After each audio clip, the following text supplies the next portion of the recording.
இயேசுவுக்காக எழும்பிட ஊழியங்கள் நடத்தும் புத்தாண்டு தீர்க்க தரிசன விடுதலை பெருவிழா 2025.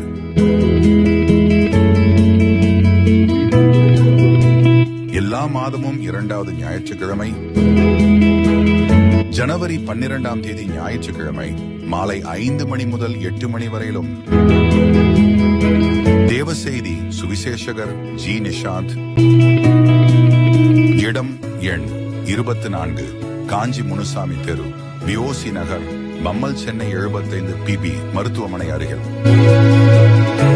மேலும் தொடர்புக்கு 9791288855 மற்றும் 9841529346 அனைவரையும் அன்புடன் அழைக்கின்றோம். வாருங்கள், பங்கு பெறுங்கள்.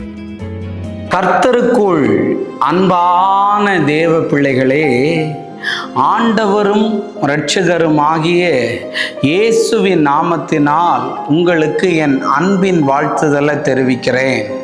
இந்த காலை நேரத்திலையும் சங்கீதம் 22 அதனுடைய 8வது வசனத்தை வாசிக்கிறேன். கர்த்தர் மேல் நம்பிக்கையா இருந்தானே, அவர் இவனை விடுவிக்கட்டும். இவன் மேல் பிரியமா இருக்கிறாரே, இப்பொழுது இவனை மீட்டு விடட்டும் என்கிறார்கள் என்று எழுதியிருக்கிறத பார்க்க முடியும். இன்னைக்கு மெசேஜோடைய தலைப்பு என்ன தெரியுமாங்க? இரு தரப்பிலும் கேள்விகள் வருகிறது என்று நான் பேச விரும்புகிறேன். அது என்ன பிரதர், இரு தரப்புலையும் கேள்விகள்னு? கேள்வி என்ன தெரியுமா?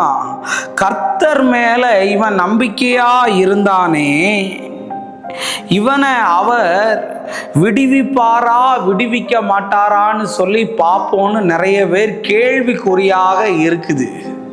இவன் கர்த்தரை தான் நம்புவான், எனக்காக கர்த்தர் எல்லாத்தையும் செய்வாரு, உனக்கு உங்க அப்பா ஒரு சொத்து தரல, உங்க அம்மா ஒரு சொத்து தரல, உனக்கு வேலை செஞ்ச இடத்துல உயர்வு இல்லை, இன்கிரிமெண்ட் இல்லைன்னெல்லாம் நிறைய பேர் உங்ககிட்ட சொல்லும்போது நீ என்ன சொல்ற தெரியுமா? கர்த்தர் என் கூட இருக்கிறாரு, கர்த்தர் என்னை ஆசீர்வதிச்சா போதும், கர்த்தர் என் வாழ்க்கையில நன்மை செய்தா போதும்னு சொல்லி நீ இருக்கிற பாத்தியா? நிறைய பேர் இன்னைக்கு அதை உன் நம்பிக்கையே நிறைய பேர் கேள்வியா கேட்கிறாங்க பாரு.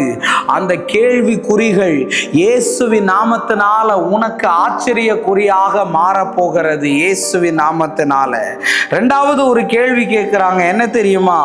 இவன் மேல் பிரியமா இருந்தாரே கர்த்தர், இவனை மீட்க மாட்டாரான்னு. லாசரு மரிச்ச போது லாசரின் மேல அன்பா இருந்தாரே ஆண்டவர், அவனையா சாக பண்ணினார்னு கேட்டார். ஏன் சாக பண்ணினார் தெரியுமா? அவனை செத்தாலும் நான் உயிரோட கூட எழுப்புவேன், ஏன்னா லாசரின் மேல கர்த்தர் அன்பா இருந்தார்.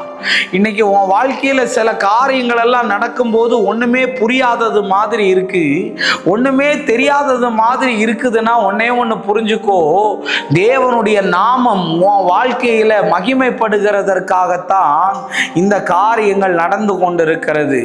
ஒன்று, தேவன் உன்மேல் வைத்த பிரியமும் நீ தேவன் மேல் வைத்த அன்பும் ஆண்டவர் உனக்கு அற்புதத்தை செய்கிறதற்கு காரணமாய் மாறிவிடும் தேவ பிள்ளையே. ஷபரபலபா. அதனாலதான் இரு தரப்பு கேள்விகளுக்கும் கர்த்தர் சரியான ஒரு பதிலை கொடுத்தார். அந்த பதிலை தான் கர்த்தர் உனக்கு சொல்றாரு. கர்த்தர் உன் மேல பிரியமா இருக்கிறார், அதனால கண்டிப்பா தேவனுடைய நாமம் மகிமைப்படும். நீ கர்த்தர் மேல நம்பிக்கையா இருக்கிறதுனால கண்டிப்பா நீ போகிற போராட்டத்திலிருந்து, நீ போகிற வேதனையிலிருந்து கர்த்தர் கண்டிப்பா உன்னை எழுப்பி விடுவார். கர்த்தர் உனக்கு அற்புதத்தை செய்வார். நம்ம ஜெபிப்போமா? அன்பான நல்ல ஆண்டவரே, இந்த நேரத்திற்காக உமக்கு நான் நன்றி சொல்லுகிறேன். ஆண்டவரே, இந்த கேள்விகள் எல்லாம் ஆச்சரியக்குறியாய் மாறட்டும்னு நான் ஜெபிக்கிறேன். இயேசுவின் நாமத்தில் வேண்டுகிறேன் நல்ல பிதாவே. Amen, amen. God bless you. கர்த்தர் உங்களை ஆசீர்வதிப்பார்.